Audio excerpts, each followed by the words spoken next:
ભજની પુરુષને તો ચૂપ થઈને રહેવું, કરવો નહીં રે ખોટો બકવાસ. પણ ગંગા સતી પાસે ચાવી બીજી ખોલીશ, બીજું તાળું ખોલ્યું. હરિજન મળે તો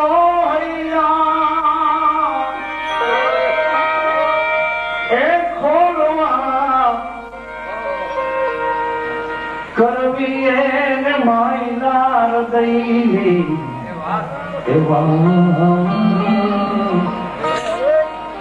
હરિજન મળે તો તેરી જાત ન જાને એ કોઈ હંસા, આમાં તો હંસ મિલે સુખ. હંસ ને હંસ મળે તો પ્યાસી ને જેમ પ્યાસી મળે એમ બાપુ કહેતા હતા ને, આ તો માયઠમમાં એને એના મળે હંસ મિલે. મોતીડા નાખી દીધા પણ હંસ ને હંસ મળે. આ ઈ અભ્યાસ ઉપર મેં આ વાત. હવે આમાં પૃથ્વી તત્વ વધારે છે એટલે ભોગો તરફ આપણી દ્રષ્ટિ વધારે છે. ભોગો તરફ આંખને જોવું ગમે. 3 થી 6, 6 થી 9, 9 થી 12 ને 12 થી પાછો કઈ હોય તો પ્રોગ્રામ ગાંઠિયા લાવે છે બેઠો.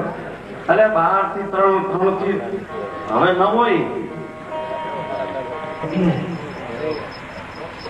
હવે ભોગો માંથી બહાર કેવી રીતે નીકળવું? ભગવાને એક કરુણા કરી છે. પૃથ્વી તત્વ આપણામાં વધારે આપ્યું છે, એની સાથે સાથે ભગવાને વાણી અને વિચારની ગતિ આપણને પ્રેમથી આપી. ભગવાને ભૂલ તો એક જ કરી છે, એક જ ભૂલ કરી છે. ઘણી વખત આ સભામાં કીધું છે ભૂલ એક જ. ભયંકરમાં ભયંકર ભગવાને છેતરપિંડી આપણી આરે કરી હોય તો એક જ કઈ વાતની. એને આમ આપણો જન્મ થાય ને આમ આકાશવાણીમાં તારીખ આપી દીધી હોત ને કે આટલા વર્ષની પછી આ તારીખે આટલા હોય કે અમે તમને લેવા આવશું. આટલું તો ખુલાસો. એમાં ભાઈ આકાશવાણી તો ઘરે ઠેકાણે થાય છે અને ઘરે ઠેકાણે ભગવાને કરી છે. આમાં એને શું તકલીફ હતી? આમ આપણો જન્મ થાય ને આમ મા બાપ સાંભળે એમ આકાશવાણીમાં કહી દેવું જોઈએ કે 9 9 ને 92, 9 9 ને 98. જે તારીખ નક્કી કરે એ તારીખ આપને જણાવી હતી કે આટલાની તારીખે આટલા વાગે આને લેવા અમે આવશું. તો કઈક પ્લાન ની તો સમજ પડે. આમાં પ્લાન બધા પડ્યા રહે.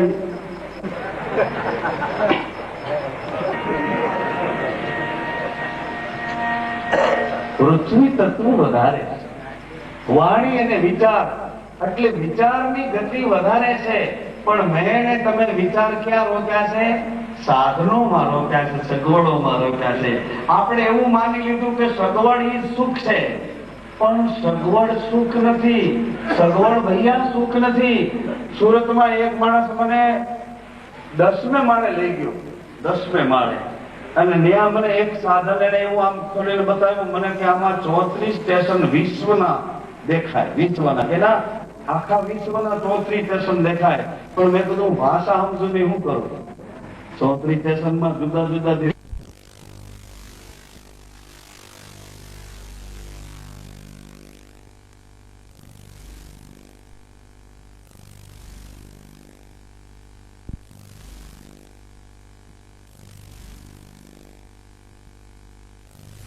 માણસ છે સંસ્કૃતના શ્લોક નહીં વાંચી શકે અને કદાચ માંડ ભેગા કરીને વાંચે તો એનો અર્થ નહીં સમજી શકે. એટલે એ ગામડાના અભણ માણસો માટે વાણીનો પ્રવાહ રવાના કર્યો. 1000 પાનાનું પુસ્તક વાંચો અને મારી ગંગા સતીનું એક 8 લીટીનું ભજન સાંભળી લ્યો ને તો 1000 પાના નો કહી શકે. 8 લીટી કહી દે. 1000 પાનાથી નો કહેવાય, 8 લીટી કહી દે. આવડું મોટું સમાધાન. વિચારશીલ પુરુષોએ આ વાત જો આ સંસારમાં જ્યાં આપણે જન્મ્યા ત્યાં બની શકે એમ હોય તો જ એની હું માથાકૂટ કરું, તમારો ટાઈમ બગાડું. અહીંયા તો બની શકે એમ ના હોય ને આકાશમાં બંગલા બાંધી ત્યાં રહેવા જવાનું હોય તો ખોટો ટાઈમ બગાડવાનો મને કોઈ અર્થ નથી. તમારો ટાઈમ હું કેમ બગાડવો છે? કરોડો રૂપિયાના તમારા એક એક શ્વાસ, એક એક કરોડના, ભલે તમને ખબર ન હોય પણ કરોડો રૂપિયાના શ્વાસ.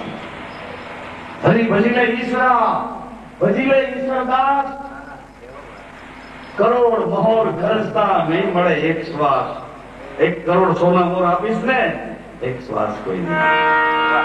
વિચારશીલ પુરુષો પાસે પહોંચી જાઓ, એને શું નિર્ણય લીધો છે એમને પૂછી લો.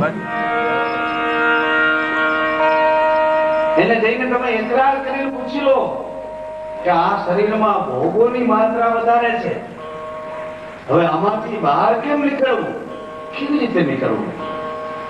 એટલે એ તમને એક ગતિ બતાવશે. કઈ ગતિ? પવિત્ર મન કેમ કરવું એની ગતિ બતાવશે. કેટલા ક્રમમાં છે?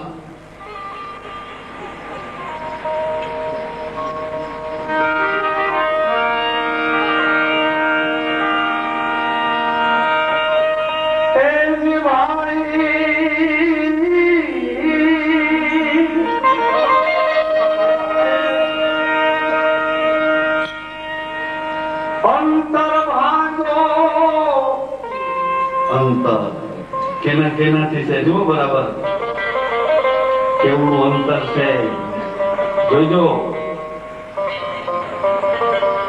એ તો બહાર નીકળો છો બની ઠની એટલે તમે આમ રેડી રામ લાગો છો, બાકી ઘેરે બેન ને પૂછી તો ખબર હોય કે કેવું કેવું જીવન છે, કેવા ડારા દઈને બહાર ગયા છે.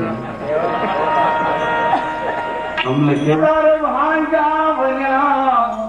ઉલટ ન આવે ત્યાં સુધી નહીં થાય સાચી દિલડાની વાત.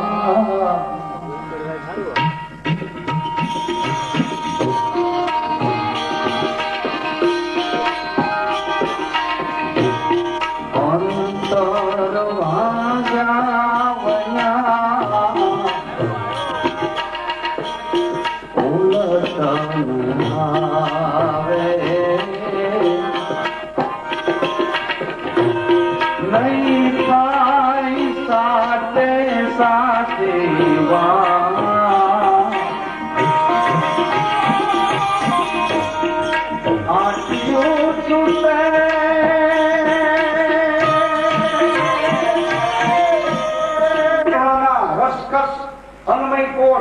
અનાજને દળીને પીસીને ખાંડી કૂટી શેકી બાફી ગમે એ રીતે તમે હરિયત કરી ગયા છો, જમી ગયા છો.